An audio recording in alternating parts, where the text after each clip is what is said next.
بسم اللہ الرحمن الرحیم نحمده ونصلی ونسلم علی رسولہ الکریم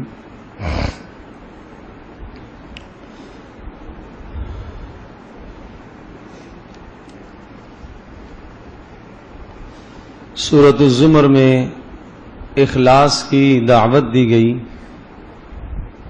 کہ آپ یہ کہہ دیجئے انی امرت ان اعبد اللہ مخلصا لہ الدین، کہ مجھے تو اسی بات کا حکم دیا گیا ہے کہ میں اللہ تبارک و تعالیٰ کی عبادت کروں خالص ہو کر، وَأُمِرْتُ لِأَنْ أَكُونَ أَوَّلَ الْمُسْلِمِينَ، اور مجھے اس بات کا حکم دیا گیا ہے کہ میں سب سے پہلے دین اسلام کو تسلیم کروں، اور اسی طرح سے مجھے تو ڈر لگتا ہے کہ اگر میں اللہ کی نافرمانی کروں گا تو بڑے دن کا عذاب مجھے آ پہنچے گا۔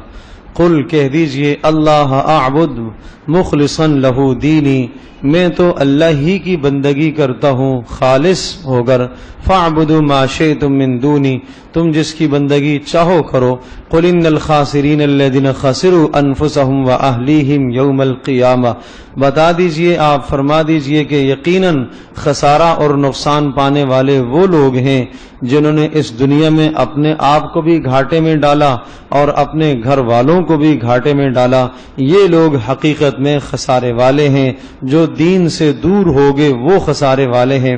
الا ذالک هو الخسران المبین، یہ ہے بہت بڑی ناکامی۔ کیا ناکامی؟ لہم من فوقہم ظلل، اوپر سے بھی آگ، ومن تحتہم ظلل، اور نیچے سے بھی آگ ہوگی۔ ذالک یخوف اللہ بہ عبادہ یا عبادی فاتقون، یہ وہ عذاب ہیں کہ جن عذابوں سے اللہ پاک تمہیں ڈراتا ہے، اے میرے بندو، یا عبادی، اے میرے بندو، فاتقونی، مجھ سے ڈرو۔ والذین اجتنبوا الطاغوت، اور وہ لوگ جو اللہ کے سوا کی بندگی سے بچتے رہے اور اللہ کی طرف رجوع کرتے رہے، ان کے لیے خوشخبریاں ہیں۔ الذین یستمعون القول فیتبعون احسنہ، جنہوں نے قرآن مجید کی اتباع کی، سنا اور پھر اچھی طرح سے اس کی اتباع کی، یہی ہدایت پر اور یہی عقل مند ہیں۔ اور لیکن الذین اتقوا ربهم لهم غرف من فوقها غرف مبنیہ، ان کے لیے اللہ پاک نے جنت میں قسمہ قسم کے بالا خانوں کو تیار کے رکھا ہے۔ پھر اس سورہ زمر میں یہ بھی مضمون ذکر فرمایا کہ قرآن مجید پوری انسانیت کی دو تقسیمیں کرتا ہے، ایک وہ جنہوں نے ایمان لایا تو وہ مسلمان ہو گئے، اور وہ دوسرے جنہوں نے ایمان نہ لایا تو وہ کافر ہو گئے۔ یہ دو تقسیمیں انسانیت کی قرآن مجید نے کی ہیں، ماننے والے اور نہ ماننے والے۔ اس کے علاوہ جو علاقائی تقسیمیں ہیں، زبانی تقسیمیں ہیں، قوم کی تقسیمیں ہیں، ان تمام تقسیموں کا اعتبار قرآن مجید میں، اسلام میں، شریعت میں نہیں ہے، بلکہ اسلام ان تمام تقسیموں کی حوصلہ شکنی کرتا ہے۔ اور یہ ارشاد فرمایا کہ سب سے بڑا ظالم وہ ہے جو اللہ پر جھوٹ باندھے اور دین کی بات کو جھٹلاتا ہے، تکذیب کرتا ہے، یہ سب سے بڑا ظالم ہے۔ اور اسی کے ساتھ پھر یہ ارشاد فرمایا کہ کچھ ظالم ایسے اس دنیا میں شرک کرنے والے لوگ ہیں کہ جب ان کے سامنے اللہ کا تذکرہ آتا ہے تو ان کے چہروں پر انقباض آ جاتا ہے اور ان کے چہرے بدل جاتے ہیں، اور جب اللہ کے ساتھ بتوں کو بھی شریک کیا جائے تو وہ خوش ہو جاتے ہیں۔ قل کہہ دیجئے اللہم فاطر السماوات والارض عالم الغیب والشہادہ، اے اللہ تو ہی آسمانوں کو بنانے والا، زمینوں کو بنانے والا، ظاہر باطن چیزوں کو جاننے والا، اور انت تحکم بین عبادک، تو ہی اپنے بندوں کے درمیان میں فیصلہ کر لے، قیامت کے دن جو بھی آپس میں اختلاف اب کر رہے ہیں اے اللہ تو ہی فیصلہ کرے گا۔ یہ آیت بینہ اس میں اعظم بھی بتایا گیا ہے کہ جو آدمی اپنی دعا سے پہلے اس کو پڑھے گا اس کی دعا قبول ہوگی۔ رسول پاک صلی اللہ علیہ وسلم بھی اپنی دعاؤں میں اس آیت کو بہت پڑھا کرتے تھے، اللہم فاطر السماوات والارض عالم الغیب والشہادہ انت تحکم بین عبادک فیما کانوا فیہ یختلفون، تو پڑھا جائے قل یا عبادی الذین اسرفوا علی انفسہم۔ پھر یہ سورہ زمر میں یہ مضمون بھی ذکر فرمایا کہ اے وہ لوگوں جنہوں نے گناہ کیے، جرم کیے، زیادتیاں کی ہیں، اللہ کی نافرمانیاں کی ہیں، اے میرے وہ بندو لا تقنطوا من رحمت اللہ، اللہ کی رحمت سے مایوس نہ ہونا۔ اللہ پاک نے اس آیت میں اپنے گناہگار بندوں کو خطاب فرمایا ہے اور ان کو ایک تسلی دی ہے کہ امید تمہاری بھی کی جا سکتی ہے، بخشش کی امید ہو سکتی ہے. جتنے بھی گناہ ہو جائیں، جتنی بھی نافرمانیاں ہو جائیں، جتنی بھی زیادتیاں ہو جائیں، اگر حقوق العباد کی زیادتیاں ہیں تو ان کی ادائیگی کی فکر کرو، اور اگر حقوق اللہ کی زیادتیاں کی ہیں تو ان کی ادائیگی کی بھی فکر کرو. حقوق اللہ کی زیادتیاں کیا ہیں؟ نماز چھوڑی ہے، روزے چھوڑے ہیں، زکوٰۃ اور قربانیاں اگر چھوڑی ہیں تو ان تمام اعمال کی ادائیگی کی فکر کرو اور توبہ اللہ کی طرف رجوع کر لو. اللہ تبارک و تعالیٰ توبہ کو قبول کرنے والا ہے. قرآن مجید میں سب سے زیادہ امید دلانے والی آیت یہی آیت بینہ ہے، اور اس آیت نے بڑے بڑے گناہگاروں اور نافرمانوں کے دلوں کو اللہ کی طرف موڑ دیا. اور اللہ پاک کا خطاب بھی بڑا عجیب ہے، یا عبادی الذین، اے میرے بندو، اے میرے بندو.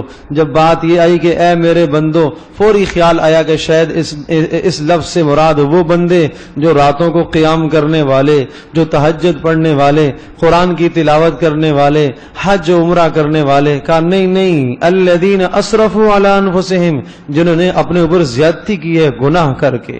اے میرے وہ بندو جنہوں نے اپنے اوپر زیادتی کی ہے گناہ کر کے. حدیث پاک میں آتا ہے، حضرت صلی اللہ علیہ وسلم نے ارشاد فرمایا کہ اللہ نے مجھے بتایا ہے، حدیث قدسی ہے کہ اللہ نے حضرت داؤد علیہ السلام کو یہ بات ارشاد فرمائی کہ اے داؤد، میں اپنے نافرمان اور ظالم بندوں سے جو پیار کرتا ہوں، اگر ان بندوں کو پتہ چل جائے تو ان کے دل پھٹ جائیں گے، ان کے دل پھٹ جائیں گے. تو پھر تمہارا کیا خیال ہے کہ میں اپنے فرما برداروں سے کتنا پیار کرتا ہوں گا. لو لم تذنبوا، اگر تم گناہ نہیں کرو گے، لجاء اللہ بقوم، اللہ پاک ایک ایسی قوم کو لے کے آئے گا، یذنبون، جو گناہ بھی کریں گے، فیستغفرون اللہ، پھر وہ اللہ پاک سے اپنے گناہوں کی معافی مانگیں گے، اور فیغفر لہم، اور پھر اللہ پاک ان کے گناہوں کو بخشے گا. یہ رسول پاک صلی اللہ علیہ وسلم نے ارشاد فرمایا کہ اگر تم گناہ نہیں کرو گے، اللہ ایک ایسی قوم کو لائے گا جو گناہ بھی کریں گے اور گناہ کرنے کے بعد استغفار بھی کریں گے، اللہ سے معافی مانگیں گے اور اللہ پاک ان کو بخشے گا. اللہ اکبر. تو اللہ تبارک و تعالی بخشنے والا مہربان ہے. ہارون الرشید رحمۃ اللہ علیہ کے متعلق آتا ہے تو وہ اللہ تبارک و تعالی کے سامنے گڑ گڑا رہے ہیں، اور کہاں پر؟ عرفات میں. اللہم انت، اے اللہ تو ہے. انت العواد بالمغفرہ، اے اللہ تیری عادت ہے معاف کرنا. وانا العواد بالذنوب، اے اللہ میری عادت ہے گناہ کرنا. تیری عادت ہے بخشنا، اے اللہ میری عادت ہے گناہ کرنا. اے اللہ تو مجھے معاف کر دے. کسی دیکھنے والے نے کہا دیکھو زمینوں کا بادشاہ آسمانوں کے بادشاہ سے کس طرح سے گڑ گڑا رہا ہے، کیسے مانگ رہا ہے. تو ایک ہی دروازہ ہے، اللہ کا دروازہ ہے بھائی. بار بار اسی کی طرف پلٹنا، اسی کی طرف رجوع کرنا، گڑ گڑانا، توبہ کرنا، معافی مانگنا. اللہ کو استغفار اور معافی اور بندے کا رجوع کرنا اتنا پسند ہے. حدیث پاک میں آتا ہے جب بندہ گناہ کر لیتا ہے، نافرمانی کرتا ہے، اور پھر اللہ تبارک تعالیٰ کی طرف پلٹتا ہے اور ہاتھ پھیلاتا ہے اور یہ کہتا ہے میں نے گناہ کیا، اللہ مجھے معاف کر دے.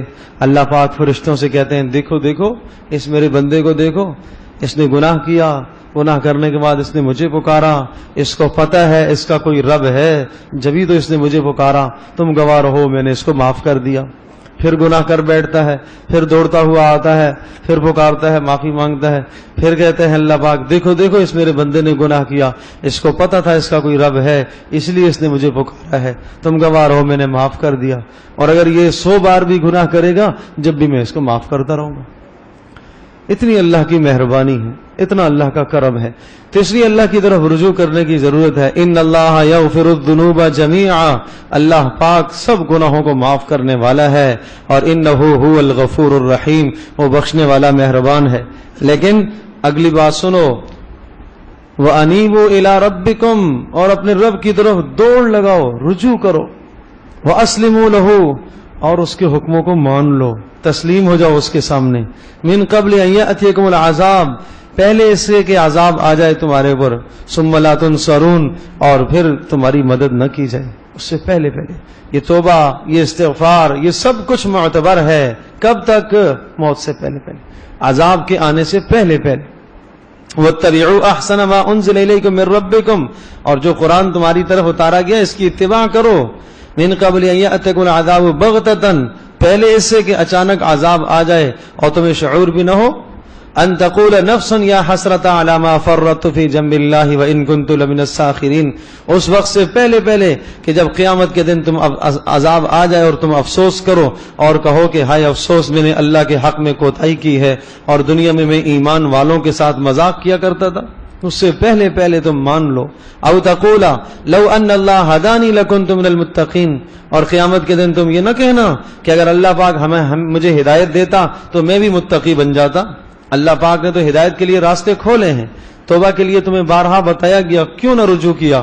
او تقولا حین تری العذاب لو ان لی کرہ فاکون من المحسنین، ہاں یہ عذر نہ کرنا، یہ نہ کہنا کہ لو ان لی کرۃن، آئے کاش ایک بار دوبارہ واپس لوٹا دیا جائے مجھے دنیا میں، فاکون من المحسنین، میں بھی نیک عمل کر کے آ جاؤں گا. بلا قد جاءتک آیاتی، ہاں وہاں یہ اعلان ہوگا میری آیتیں تیرے پاس آئی تھیں. فکذبت بها، جھٹلایا تو نے. واستکبرت بها، واستکبرت وکنت من الکافرین، اور میری آیتوں سے تو تکبر کرتا رہا. وَيَوْمَ الْقِيَامَةِ تَرَى الَّذِينَ كَذَبُوا عَلَى اللَّهِ وَجُوهُهُمْ مُسْوَدَّةٌ، جنہوں نے اللہ کی آیتوں کا انکار کیا، جھٹلایا، نافرمانی پر زندگی گزاری، اللہ کی طرف رجوع نہ ہوئے. اور رجوع نہ کرنا، توبہ نہ کرنا، یہ استکبار، یہ تکبر کہلاتا ہے. جس نے ایسا تکبر کیا کہ اللہ کی طرف رجوع نہ کیا، وجوہہم مسودہ، ان کے چہرے سیاہ پڑ جائیں گے قیامت کے دن. اور پھر اللہ تبارک و تعالی نے جنت اور جہنم والوں کے حالات کو ذکر فرمایا. وسیق الذین کفروا الی جہنم زمرا، اور ہنکا کر لے جایا جائے گا جہنم والوں کو، گروہ در گروہ ہوں گے. یہ ہر قسم کے، یہ چوروں کا گروہ، یہ ڈاکوؤں کا گروہ، یہ ترک نماز چھوڑنے والوں کا گروہ، اسی طرح سے جناب یہ روزے کے ترک کرنے والوں کی جماعت، اس طرح سے جماعتوں میں ٹولیوں میں جائیں گے. حتی اذا جاؤہا فتحت ابوابہا، جہنم کے پاس پہنچیں گے، دروازے کھولے جائیں گے اور دروغہ جہنم پوچھے گا ان سے الم یاتکم رسل منکم، تمہارے پاس رسول نہیں آئے تھے؟ یتلون علیکم آیات ربکم، رسولوں نے تمہارے پر اللہ کی آیتیں تلاوت نہیں کی ہیں. وینذرونکم لقاء یومکم ھذا، تمہیں رسولوں نے اس دن کی ملاقات سے نہیں ڈرایا تھا؟ قالوا، کہیں گے بلا ہاں ڈرایا تھا. ولکن حقت کلمۃ العذاب علی الکافرین، لیکن عذاب کا فیصلہ آج ثابت ہو گیا ہمارے لیے. پھر وہ دروغہ جہنم کہے گا اچھا ادخلوا ابواب جہنم خالدین فیہا، داخل ہو جاؤ جہنم کے دروازوں میں. فبئس مثوى المتکبرین، مت پوچھو بہت ہی بدترین ٹھکانہ ہے تکبر کرنے والوں کے لیے. اور تکبر کرنے سے مراد کیا ہے؟ جو توبہ استغفار نہیں کرتا. جب اللہ نے بتایا ہے کہ آ جاؤ اس کے دروازے پر، مانگ لو، رجوع ہو جاؤ، توبہ کر لو، ہاتھ پھیلا لو، آنسو دو بہا لو، پھر بھی جو استغفار نہیں کرتا تکبر ہی کر رہا ہے. ان الذین یستکبرون عن عبادتی سیدخلون جہنم داخرین، بے شک وہ لوگ جو مجھ سے مانگنے سے تکبر کرتے ہیں، جو مجھ سے میرے سامنے ہاتھ پھیلانے سے آر محسوس کرتے ہیں، ٹائم نہیں ملتا، موقع نہیں ملتا، ہاتھ نہیں پھیلاتے میرے سامنے، سیدخلون جہنم داخرین، ان کو ذلیل اور رسوا کر کے جہنم میں داخل کرو. من لم یسأل اللہ یغضب علیہ، جو شخص اللہ سے نہیں مانگتا اللہ اس سے ناراض ہوتا ہے. دنیا میں جس سے مانگو ناراض ہو جاتے ہیں مانگنے پر. اللہ پاک ناراض ہوتا ہے نہ مانگنے پر.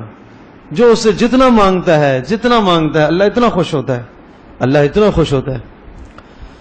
اس کے بعد وسیق الذین اتقوا ربهم الى الجنۃ زمرا، اور جنتیوں کو بھی جنت کی طرف لے جایا جائے گا بڑی عزت کے ساتھ، آگے پیچھے فرشتے اعزاز اور اکرام کے ساتھ لے جا رہے ہوں گے. حتی اذا جاؤہا وفتحت ابوابہا، جنتوں کے پاس جب پہنچیں گے جنت کے دروازے پہلے سے کھلے ہوئے ہوں گے. اور جنت کا نگران فرشتہ حضرت رضوان علیہ السلام وہ کہیں گے، اور اس کے ساتھ اور بھی فرشتے ہوں گے، کیا کہیں گے؟ سلام علیکم، سلامتی ہو، مبارک ہو، طبتم، مبارک ہو، فادخلوها خالدین، آ جاؤ جنت میں، ہمیشہ تم رہو گے، ہمیشہ رہو.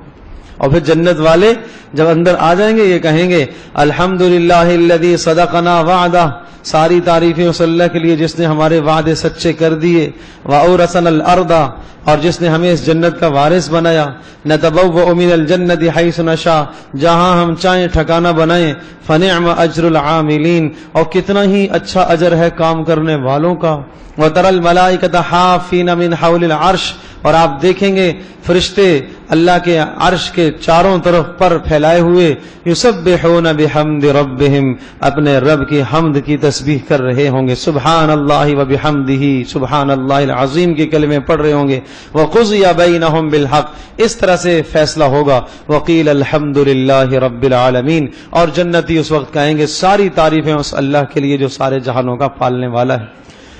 حامیم تنزیل الکتاب من اللہ العزیز العلیم، سورۃ المؤمن ہے، اس کی ابتدائی آیات کی بڑی فضیلت ہے، ابتدائی آیات کے پڑھنے کا اہتمام کیا جائے۔ ابتدائی 3 آیتیں، حضرت عمر رضی اللہ تعالیٰ کو اطلاع ملی کہ ایک شخص ہے وہ شراب پیتا ہے، شراب کا عادی ہو گیا، تو حضرت عمر رضی اللہ تعالیٰ عنہ نے یہ 3 آیتیں اس کی طرف لکھ کر بھیجی۔ اس نے ان 3 آیتوں کو جب پڑھا تو کہتا ہے اس میں مجھے ڈرایا بھی گیا ہے، اس میں مجھے امید بھی دلائی گئی ہے۔ کیا کلمات ہیں؟ غافر الذنب، اللہ وہ ہے جو گناہوں کو معاف کرنے والا ہے، قابل التوب، توبہ کو قبول کرنے والا، شدید العقاب، سخت سزا دینے والا، ذی الطول، نعمتیں عطا کرنے والا۔ تو کہنے لگا 3 الفاظ ایسے ہیں جن میں امید ہے، اور ایک لفظ ایسا ہے جس میں ڈراوا ہے۔ اس کا مطلب یہ ہوا کہ اللہ تبارک تعالیٰ کی رحمت اللہ کے غضب اور غصے پر غالب ہے۔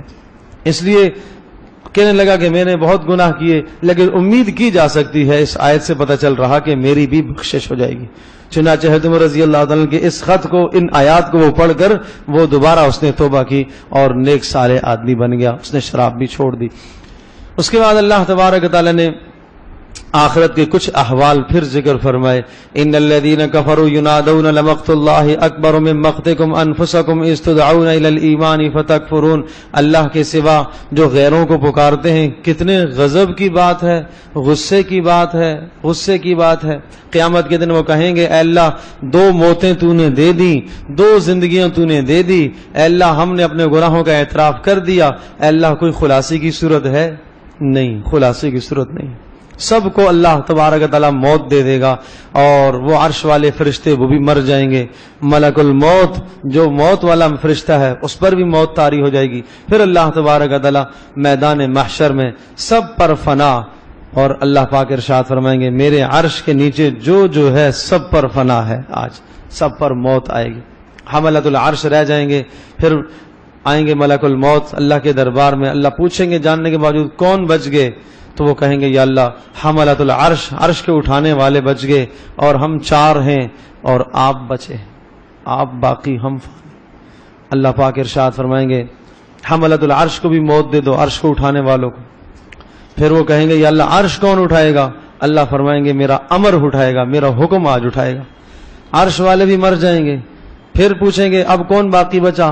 تو وہ کہیں گے یا اللہ ہم 4 اور آپ باقی ہم فانی۔ پھر اچھا موت دے دے، جبریل بھی، اس کو بھی موت دے، جبریل کو بھی موت دے دی، اسرافیل کو بھی موت دے دی، میکائیل کو بھی موت دے دی۔ اب کون بچا؟ اب یا اللہ تو باقی اور میں فانی۔ تو اللہ پاک ارشاد فرمائیں گے اب تو بھی مر جا، مت انتا، تو بھی مر جا۔ تو ملک الموت پر بھی موت آ جائے گی، موت والا فرشتہ اس پر بھی موت آ جائے گی۔ پھر اللہ پاک پوچھیں گے لمن الملک اليوم، اب بتاؤ بادشاہت کس کی ہے؟ این الملوک این الجبابرہ، کہاں ہیں وہ بڑے بڑے سردار دنیا کے؟ کہاں ہیں بادشاہ؟ کہاں ہیں جو اپنے آپ کو شہنشاہ کہتے تھے، جن کے پاس بڑی سلطنتیں تھی؟ کہاں گے متکبرین؟ کہاں ہیں؟ لمن الملک اليوم، آج بتاؤ کس کی بادشاہت ہے؟ 40 سال تک یہ اللہ کی صدا آواز گونجتی رہے گی، کوئی جواب نہیں آئے گا، کوئی ہوگا تو جواب دے گا۔ 40 سال کے بعد پھر اللہ خود ہی ارشاد فرمائیں گے للہ الواحد القہار، اس اللہ ہی کی بادشاہت ہے جو اکیلا ہے، غضب والا ہے۔ الیوم تجزا کل نفس بما کسبت، آج جو تم نے کیا ہے اس کا تمہیں پورا پورا بدلہ دیا جائے گا، آج کسی پر کوئی زیادتی نہیں ہوگی، پورا پورا حساب و کتاب ہوگا۔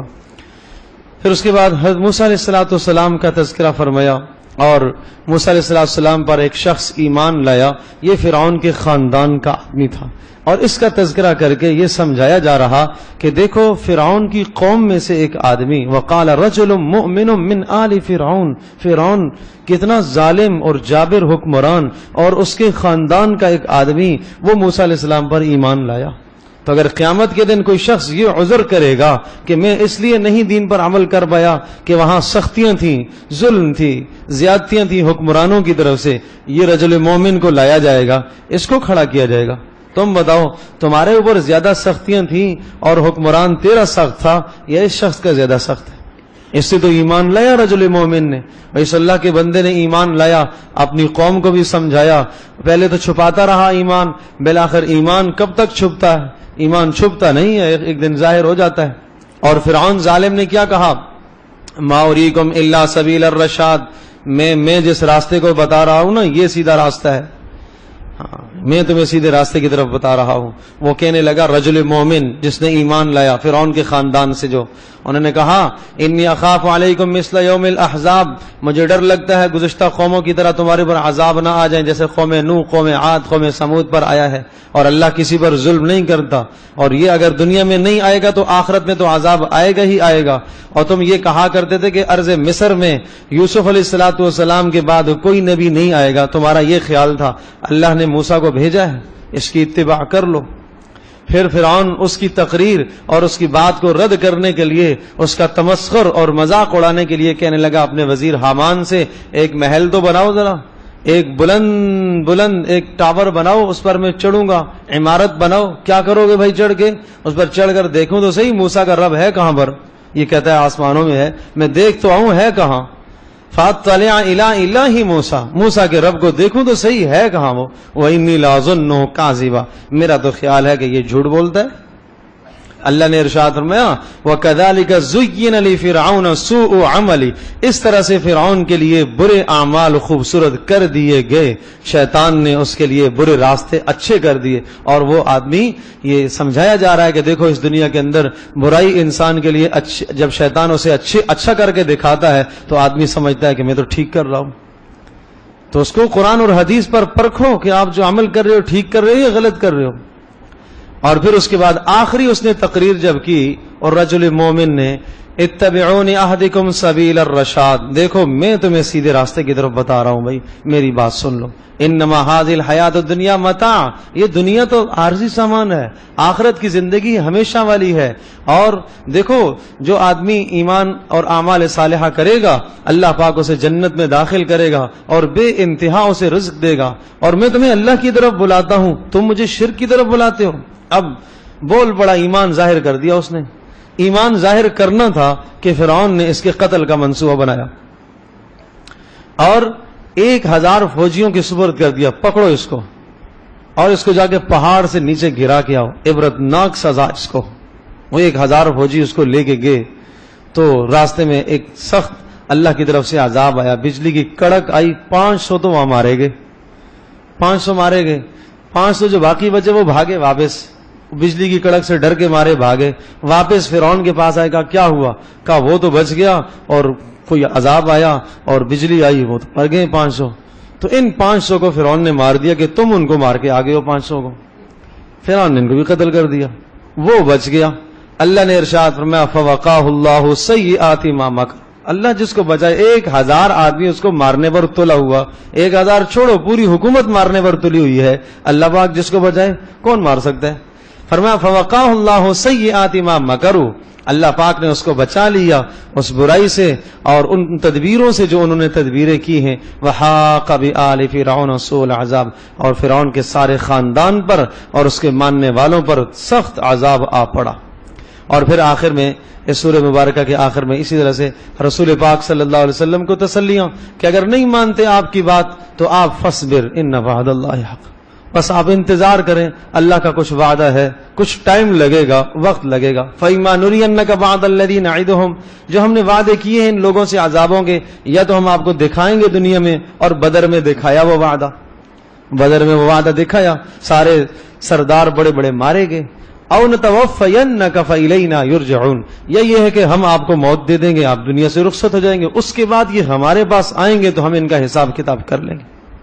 تو یہ رسول پاک صلی اللہ علیہ وسلم کو تسلی دی۔ اس کے بعد سورہ حامیم سجدہ ہے، اس کی ابتدائی آیتیں بھی بڑی فصیح اور بلیغ آیتیں ہیں، اور ایک شخص حضرت صلی اللہ علیہ وسلم کی خدمت میں ولید بن مغیرہ وہ آیا، مشرکین نے کہا بھائی اس کو جا کے سمجھاؤ، یہ ہمارے بتوں کو برا بھلا کہتا ہے۔ ولید بن مغیرہ نے کہا کوئی مسئلہ ہی نہیں ہے، میں ابھی جا کے بات کرتا ہوں، اس کو سمجھاتا ہوں، اور میں نے بڑے بڑے جو ہے وہ جادوگروں کو جادوؤں کا علاج کیا ہے، مجنونوں اور پاگلوں کا علاج کیا ہے، مجھے لگتا ہے کہ یہ شاید کوئی جنون آ گیا ہے اس کو، اس لیے اس قسم کی باتیں کرتا ہے۔ نبی علیہ السلام کے پاس آ گیا، کہا بھائی سنا آپ اس قسم کی باتیں کرتے ہیں تو مجھے تو جنون لگتا ہے اور مجھے اچھا علاج کرنا آتا ہے، اگر آپ بتائیں تو میں علاج کروں۔ آپ علیہ السلام نے ارشاد فرمایا سنو میرا کلام، اس کے بعد کر لینا جو علاج کرنا ہوا۔ آپ علیہ السلام نے ان آیات کی تلاوت کی، حامیم تنزیل من الرحمن الرحیم، اس اللہ کی طرف سے نازل کیا ہوا کلام ہے جو بڑا مہربان نہایت رحم والا ہے۔ کتاب فصلت آیات، اور یہ ایسی کتاب جس کی آیتوں کو کھول کھول کے بیان کیا گیا ہے تاکہ لوگ سمجھیں، اور سنو میں ڈرانے والا ہوں، خوشخبریاں سنانے والا ہوں۔ یہ آیتیں پڑھتے گئے جب یہاں پہنچے فَإِنْ أَعْرَضُوا فَقُلْ أَنذَرْتُكُمْ، اگر تم نہیں مانتے ہو میری بات کو تو سنو، میں تمہیں ڈراتا ہوں اس عذاب سے جو قوم عاد اور قوم سمود پر آیا۔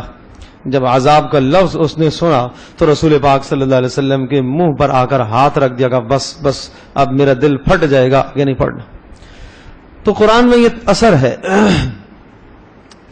وہ واپس آیا اپنے خان، انتظار کر رہے ہیں سردار بیٹھے ہوئے، ابو جہل بھی اور بھی بڑے بڑے سرداران مکہ دیکھ رہے ہیں ولید بن مغیرہ کیا کہہ کے آتا ہے اور کیا پیغام لاتا ہے، کیا سمجھوتا کر کے آتا ہے۔ دور سے جب انہوں نے دیکھا تو شکل بدلی ہوئی ولید کی دیکھی تو کہنے لگا ابو جہل محمد کا جادو تو ولید پر بھی چل گیا ہے، آج ولید بن مغیرہ پر بھی جادو چل گیا ہے، شکل بدلی ہوئی ہے، اس کی حالت بدلی ہوئی ہے۔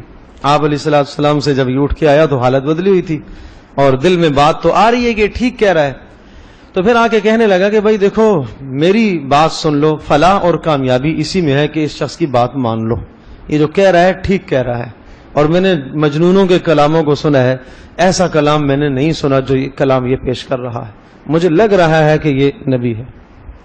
تو لوگوں نے تانا دیا، یہ تانا بہت بری چیز ہے، تانا دیا کہ تم بھی ڈر گئے ہو، تیرے اوپر بھی جادو اثر کر گیا ہے۔ تو سرداری کا گمنڈ کھا گیا پھر اسے، پھر کہتا ہے نہیں میں تو تمہیں آزما رہا تھا کہ تم کتنے پکے ہو، تم کتنے پکے ہو، کوئی نہیں، کوئی حق نہیں ہے، ویسے ہی گھڑ کے لایا اپنی طرف سے۔ تو اللہ تبارک و تعالیٰ نے پھر سورہ مدثر میں، سورۃ القلم میں پھر اس کی خبر، اچھی خاصی خبر لی ہے، اس کے بارے میں پھر بہت آیتیں اللہ پاک نے اتاری کہ جو دل میں حق آنے کے بعد بھی صرف سرداری اور قیادت اور سیادت، اور اس وجہ سے نہیں اس نے مانا کہ اگر میں مان لوں گا اور اسلام لے آؤں گا تو یہ سرداری چلی جائے گی۔ تو یہ تو سب دنیا کی عارضی چیزیں ہیں، یہ متاع اور سامان اور اولادیں بھی تھی، اس کی 12 بیٹے تھے اس کے، اور سب کے سب جوان تھے۔ تو یہ سب چیزیں کہاں عارضی ہیں؟ تو اللہ پاک کا جب امر آئے، اللہ کا حکم آئے، اس کے سامنے انسان اپنے آپ کو جھکا دے، جی مانے نہ مانے انسان اپنے آپ کو اس اللہ کے حکم کے سامنے جھکا دے۔ پھر قوم عاد اور قوم سمود کے تذکرے کرتے ہوئے پھر آخر میں وَيَوْمَ يَحْشَرُ أَعْدَاءُ اللَّهِ إِلَى النَّارِ فَهُمْ يُوزَعُونَ، جس دن اللہ کے دشمنوں کو جمع کیا جائے گا اور ان کی جانچ پڑتال کی جائے گی، اور پھر ان کے خلاف ان کے اعضاء خود گواہی دیں گے اور یہ کہیں گے کہ ہمارے اعضاء ہمارے خلاف کیوں گواہی دے رہے ہیں؟ تو جواب ملے گا، ہاں وہ اعضاء خود بولیں گے انطقنا اللہ الذی انطق کل شیء، آج ہمیں اس اللہ نے گویائی دی ہے جس اللہ نے ہر چیز کو بلوایا ہے۔ اور پھر آخر میں وقال الذین کفروا لا تسمعوا، مشرکین کا ایک بہت برا طریقہ ذکر کیا گیا، ان کی بد اخلاقی، بد کرداری، کہ جب رسول پاک صلی اللہ علیہ وسلم قرآن پڑھ کر سنایا کرتے تھے صحابہ کو تو بیچ میں شور مچاتے تھے، اور شور کیوں مچاتے تھے؟ تاکہ کوئی نہ سن سکے، تاکہ کسی کو سمجھ میں نہ آئے۔ تو پتہ چلا کہ جہاں قرآن یا دین کی مجلس ہو رہی ہو، اس مجلس میں اس قسم کے اعمال کرنا کہ جس سے سننے والوں کو تکلیف ہو تو نہ سن پائیں، تو یہ مشرکین کا شیوا ہے۔ فرمایا فَلَنُذِيقَنَّ الَّذِينَ كَفَرُوا عَذَابًا شَدِيدًا، ہم سخت عذاب ان کو چکھائیں گے اور ان کے برے کا بدلہ ان کو دیں گے، اور ان اللہ کے دشمنوں کا بدلہ جہنم ہے اور ہمیشہ ہمیشہ اس میں رہیں گے۔ اللہ تبارک و تعالی ہم سب کی حفاظت فرمائے۔